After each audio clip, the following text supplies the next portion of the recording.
si ñoom Racine Sy jëm si introduction de quitter le pays loolu itam des na ko daal di faram-fàccee si nu mu gën a yaatoo mais tout d'abord da ngay daal di tooree ak li nga xam ne que moo di justement mbiru Abdou Nguer si kanam yoon ak wàllug yoonal donc nag ki nga xam ne que moo di Abdou woolu nañ ko ni ki li nga xam ne que moo di tey jii foofu si diwaanu section de recherche moom Abdou donc cette convocation serait liée jëm si cadre yi nga xam ni itam yëkki na ko sur le décès de Badio Camara moom Abdou mu daal di koy waxee foofu si waanu ko plateau bu li nga xam ne que moo di source A Fatima Coulibaly ak aussi monsieur Ndiaye man yu kon nag wóolu ne leen si kanam yoon ak wàllu yoonal Abdou devant les enquêteurs dina daal di ñëwaat si cadre yi nga xam ni itam yëkki na ko exactement si fàttal ki nga xam ne que moo di Abdou da nga ko annoncé woon en direct si li nga xam ne que moo di un plateau de télé que ni Mamadou Badio Camara génn na àddina Abdou daal di koy li nga xam ne que moo di décortiquer jàpp ni il faut ñu daal di taxaw par rapport ak li nga xam ni itam ñu koy daal di gis donc pour reprendre exactement ces mots cadre la daal di yëkkee exactement moom itam moo waral li nga xam ne que moo di le procureur di Ibrahima Ndoye mu daal si autosaisir taxaw si en tout cas mu ni kon dans le cadre de l'enquête ouverte suite au décès de Mamadou Badio Camara mu nekk ancien président bu conseil constitutionnel donc cette convocation fait suite à des déclarations publiques tenues par le chroniqueur jugé sensible dans un contexte politique tendu moom la ko daal di yëkkee nag moo waral mbokk yi daal di koy wóolu si kanam yan ak wàllu gànnaaw alors Arfan y a des propos ñu ne un peu sensibles yoo xam ni itam peut-être war a jóg si espace public bi mais est-ce que li tax ñu wóolu ki nga xam ne que moo di Abdou Nguer gis nga si benn li nga xam ne que moo di soubassement bu dëgër concrètement Arfan. oui xam nga ci dëkk yoon la ñu nekk yow sa bañ nga ba ne dëkk yoon ak yoonal la ñu nekk. donc bu ñu nekkee ci dëkk bu mel noonu on tient tout compte. Donc des analyses ou bien des commentaires yoo xamante ne ça peut nuire même la sensibilité de la population. xam nga dee bu amee. keroog Mamadou Badio Camara bu mu génnee àdduna. télé yi nga jàpp yëpp dañ doon wax ci benn kaddu ay témoignages yu fort yan lañ doon def ci moom. ay masawu famille am jaalee état. jaalee les acteurs de la justice. jaalee tout le monde donc médias yooyu loolu lañ doon def.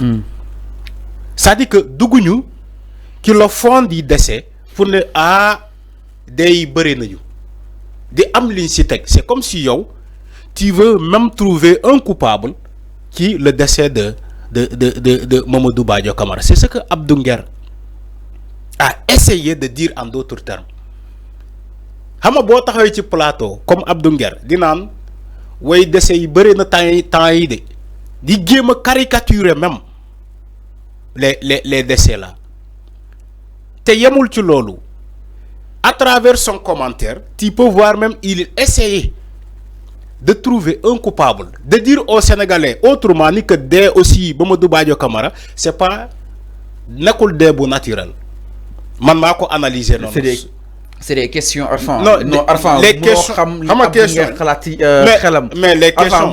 Directement. Les questions qu'il a posées. Il a posé des questions. Les questions qu'il a posées. Okay. Il est le seul chroniqueur à poser ces genres de questions qui décès Mamadou Badio Camara. Il est le seul.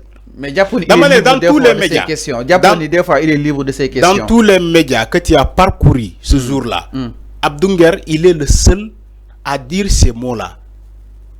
Au moment où les gens en souffrent, ñu ngi jaalee ay famille les gens ñu ngi jaalee ay famille les proches famille Mamadou Badio Camara ses collaborateurs ñi nekk foofu ci le conseil constitutionnel gis nga même Cheikh Tidiane Coulibaly il avait même dit mal à lire son serment à lire comment dirais-je son document bi mu doon def ci jaar l'éminent Maïsera bay tuur ay xéwal. Mais comment un Abdou Nguer peut se permettre d'aller dans un plateau télévisé parce que chroniqueur lañ ko wooyee di wax di poser ay questions c'est comme si lui il est un enquêteur am na lu mu xam loo xamante ne Sénégalais xamuñu ko mais bu waxee loolu mais procureur day autosaisiru loolu ça c'est dans l'ordre normal des choses Fallou man mii Arfan. mais Arfan ma ñëw may ma rek man mii Arfan su ma waxee la même chose. Okay. Le procureur va faire un soit transmis au niveau de l'officier de police judiciaire, vous convoquez moi. Mais avant, la question, moi, où se trouve exactement l'infraction comique, justement, qui n'a pas dit Abdou Nguer. Donc, dans le Japon, procureur peut-être mi ngi sous le jugam procureur amna lo xamni tam peut-être ay gëm-gëmam la concrètement, c'est-à-dire mom pour mom amna li nga xamné modi infraction nga andi sék mom Arfan. Donc la question moy li aussi li jaaxa sénégalais moy infraction bi fan la nek ci déclaration bu ki nga xamné modi Abdou Nguer. Xam yow tu parles d'infraction. Yow infraction ngay wax. Mais est-ce que mais kuñ wo amna def nga infraction? Non, pas forcément. Ah bon? Dédé. Mën na la wo déglu la peut-être exactement ci dossier bi nga xam la dam lo ci fallu man jàng naa droit. Ça dit que vous spéculez sur des choses yo xamanté dont vous maîtrisez pas. Képp ku ñu convoqué c'est pas forcé il a fait une infraction déedéet amna ko xamanté ne joxe nga ay wax nga ay wax ñu convoqué la peut-être pour plus de renseignements, plus d'informations. Xam nga enquêteur bi day né waji wax na ci plateau wax li nañ ko wolu amana mom amna ay information ñu yo xamantene ñun amuñu ko amana xamna lo xamantene ñun enquêteurs yi xamuñu ko il faut que ñu convoquer ko mu ñew amana suñu waxé day doon des éléments de plus ci enquête bobu. Abdou Nguer wax na ay waxam il n'est pas dit que forcément dafa def infraction mais dans un pays sérieux il doit être appelé ñu ne ko li ngay wax ni noko mané ak foko jëlé et les deux journalistes Arfan dama né même chose et les deux journalistes même chose xam nga journaliste bu commandez bu gérer plateau une personne qui parle tu le dis pas tu essaies même pas de canaliser le débat mais au contraire journalistes yi lan lañ doon def dañoo and ci mom lu mu wax est-ce que comprendre nga ça dit que ces journalistes là ils deviennent complices qui les mots de Abdou Nguer.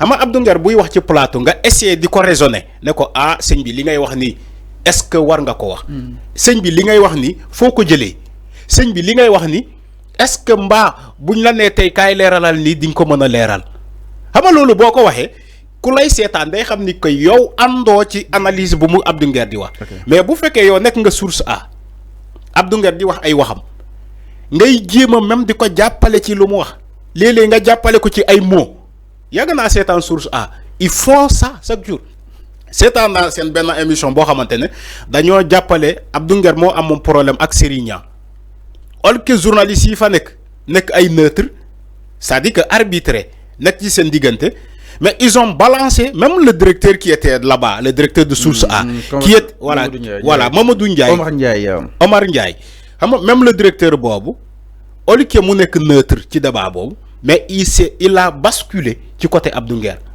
ba Serigne Niang quitté le plateau j'ai suivi la mission ça dit que ils font la même chose avec Abdou Nguer aujourd'hui si on les convoque c'est tout à fait normal.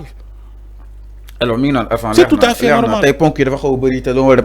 Dans quelques instants, donc nous le parquet si tout saisi de l'affaire après des propos de guerre, laissant entendre que des personnalités politiques, notamment l'actuel Premier ministre, pourraient être indirectement liés à la pression médiatique subie par un défunt magistrat. En tout cas, l'ol moral ñu jassi li nga xamné ko modi autosaisir exactement mom ki nga xamné ko modi Abdou dina wiji li nga xamné ko modi yon ak waluk yonal d'après li nga xamné que modi les dernières informations nga jëm ci li nga xamné que modi walwi en tout cas lepp lu ci mëna am rek woné ndaa di wara mëna xaarani li nga xamné que modi yon ak waluk yonal xol ana naka lay daal di wara mëna décider jëm ci ki nga xamné que modi Abdou Nguer mais je suis mbokki nga jëm ci ki nga xamné rek modi Omar Ndiaye ak Fatima Coulibaly ñu daal ñu itam ci leneen du